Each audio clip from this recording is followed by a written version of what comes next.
In perhaps a kinder, gentler time, employers waited until after the holiday season to lay off employees.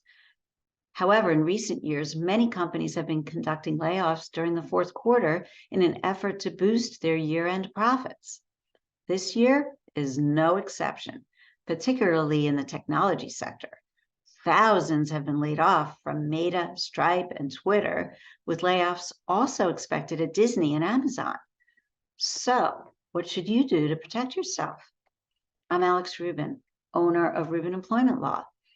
I'm here to give you 3 ways you can protect yourself from the ramifications of a layoff. Please keep in mind that this is general information, not legal advice, and the law may change at any time. Do your job. That's right. The first way you can protect yourself from a layoff is to do your job and do it well. So well that you make yourself indispensable. Having the right attitude goes a long way. Volunteer to help your coworkers and get cross-trained. So if your position is eliminated, you can still contribute to the company. Of course, this may not protect you 100%, but there are still ways you can protect yourself from the ramifications of a layoff. The second way you can protect yourself is to know your rights. For example, under federal law, most employers with 100 or more employees must provide at least 60 calendar days advance notice in writing of a plant closing or a mass layoff that affects 50 or more employees at a single site. You may receive 60 days pay instead of notice. Now, some local laws require more notice. New York, for example, requires 90 days notice. You also should be aware of discrimination laws that protect you from being singled out for a layoff because of your age, your race, your national origin or ethnicity, your religion, your gender or gender identity, sexual orientation, disability, or any other protected characteristic. Or maybe you were laid off because you complained about illegal or fraudulent workplace issues, or perhaps criticized the boss on social media, as some of Elon Musk's employees did.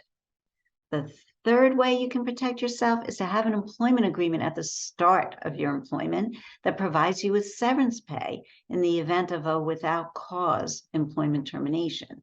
This means if the company lets you go for whatever reason, so long as it's not because you engaged in misconduct, you will receive a certain amount of severance pay and perhaps even employer-paid health insurance for a certain period of time.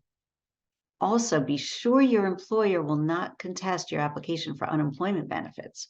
In New York, for example, you are entitled to receive your full allotment of unemployment benefits so long as you receive your severance pay at least 30 days after your last day of employment.